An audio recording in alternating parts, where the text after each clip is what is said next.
स्थानों तक पहुंचेगी। और अब मैं पुस्तक विमोचन समारोह की जो बात प्रथम चरण में थी, उसके लिए पहली पुस्तक कवित्री बहन मोनिका हटीला, जो आज राष्ट्रीय और अंतर्राष्ट्रीय स्तर पर एक चर्चित नाम है, बहन मोनिका हटीला, मैं उनको आमंत्रित उनकी पुस्तक का करेंगे। हमारे सदस्य विधायक जी भी साथ देंगे उनका। कृपया जोरदार ताली बजाकर स्वागत करें इस ऐतिहासिक क्षणों में सिद्धपुर की इस नगरी से में जन्मी हमारी बहन मोनिका हटीला, जो आज राष्ट्रीय स्तर पर एक चर्चित कवित्री हैं, जिनके पिता श्री रमेश हटीला जी भी एक चर्चित साहित्यकार के रूप में मध्य प्रदेश में अपनी पहचान रखते हैं। उनकी बेटी आज उनके ही चरण चिन्हों पर आगे चलते हुए सफलता के स्वर्णिम निशान अंकित कर रही है, जो नौजवान पीढ़ी के लिए एक बहुत फख्र की बात है कि नौजवान किस तरह इस देश के अंदर अच्छे जो चरित्र हैं उनको आत्मसात करें, उनको हृदयंगम करें, और किस तरह जीवन से इस तरह के अच्छे काम करें जिससे हमारे देश का नाम रोशन हो। हमारी बहन मोनिका हटीला, जो चर्चित राष्ट्रीय कवित्री हैं, जो आज भले ही गुजरात है, सुश्री नुसरत मेहंदी जी, जिन्होंने अपने अकथनीय प्रयासों से मध्य प्रदेश उर्दू अकादमी को एक नया आयाम प्रदान किया है, और पूरे राष्ट्र में हमारे मध्य प्रदेश की उर्दू अकादमी चर्चित है। जब हम ईटीवी उर्दू खोलते हैं तो हमें कहीं ना कहीं मध्य प्रदेश के तमाम मुशायरे नजर आते हैं, जिसके पीछे मध्य प्रदेश उर्दू अकादमी का एक आधारभूत रोल रहा है। हमारा सौभाग्य कि आज उन्हीं के सहयोग से ये ऐतिहासिक क्षण हमें प्राप्त हुए हैं। और इसके बाद दूसरा हमारे ऊर्जावान साथी पंकज पुरोहित जी की ये एक अनूठी मेहनत का एक सुखद परिणाम है कि हम आज इस ऐतिहासिक मंच पर दिल्ली की कवित्री की कविता का विमोचन हमारे शिवने प्रकाशन के माध्यम से कर रहे हैं। कृपया जोरदार ताली बजाकर स्वागत करें। ये उनकी पुस्तक तरह के रंग का विमोचन हो रहा है।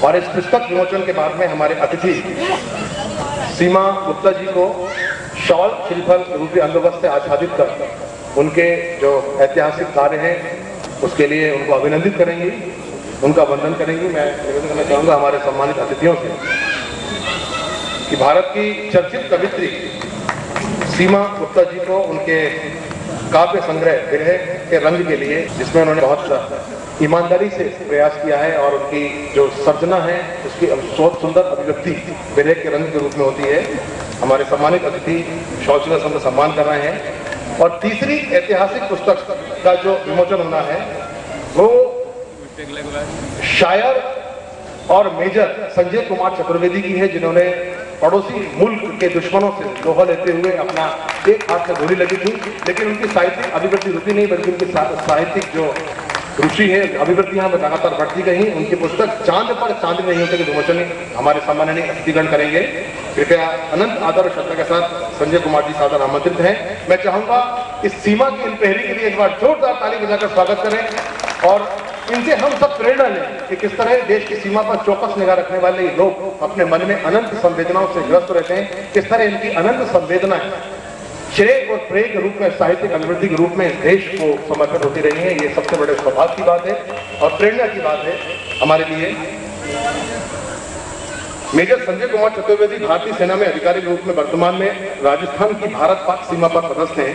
मेजर संजय दुष्यंत परंपरा के सुप्रसिद्ध हिंदी गजलकार हैं। उनके गजल संग्रह चांद पर चांदी नहीं होती में उनकी गजलों को संकलित किया गया है। और जोरदार ताली बजाकर एक बार फिर स्वागत करें हमारे मेजर और शायर संजय कुमार चतुर्वेदी जी का इन ऐतिहासिक क्षणों में सिद्धपुर की इस महान पवित्र धरा पर ये साहित्यिक सर्जना का ये अभिव्यक्ति ऐतिहासिक क्षण चल रही है। और उनके सम्मान के लिए एक बार फिर मैं अतिथियों से निवेदन करना चाहूंगा कि शॉल श्रीफल से आच्छादित कर उनके कंधों पर ये अंगवस्त्र आच्छादित करें और उन्हें आशीर्वाद प्रदान करें कि मेजर संजय कुमार चतुर्वेदी जिस महान लक्ष्य, जिस महान उद्देश्य के लिए साहित्य की सर्जना कर रहे हैं, जिसमें सफल रहें और देश के समाज को जगाकर वो एक नया संदेश दें, ताकि इस देश के अंदर एक बार फिर शुचिता कायम हो कि देश विश्व में महागुरु की पदवी को वापस आरूढ़ हो सके उसके लिए।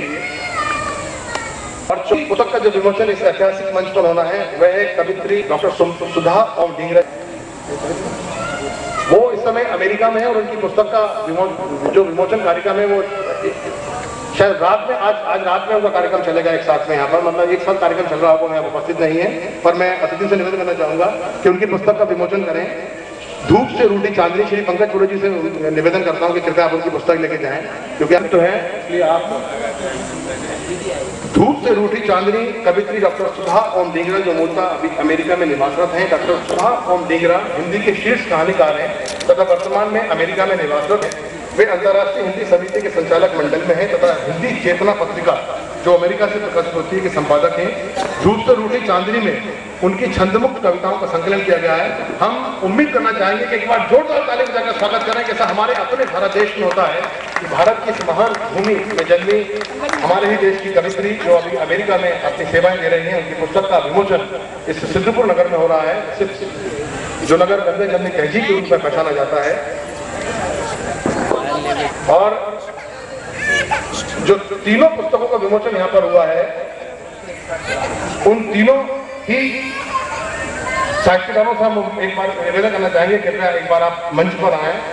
जो गुजरात से भोजक परिवार यहाँ पर पधारा है, मैं भोजक परिवार के मुखिया को मंच पर आमंत्रित करता हूँ।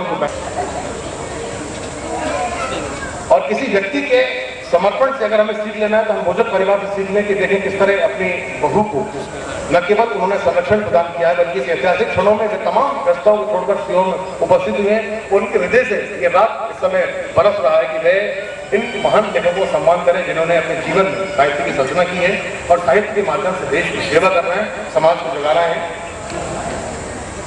भोजक परिवार के लिए एक बार फिर जोरदार ताली बजाकर स्वागत करें हमारे सम्माननीय तीनों,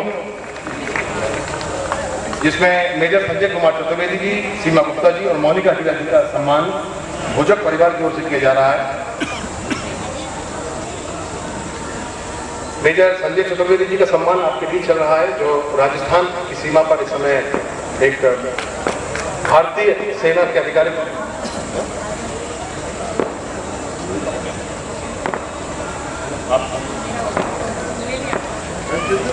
अरे मोनिका फोटो कैसे होगा?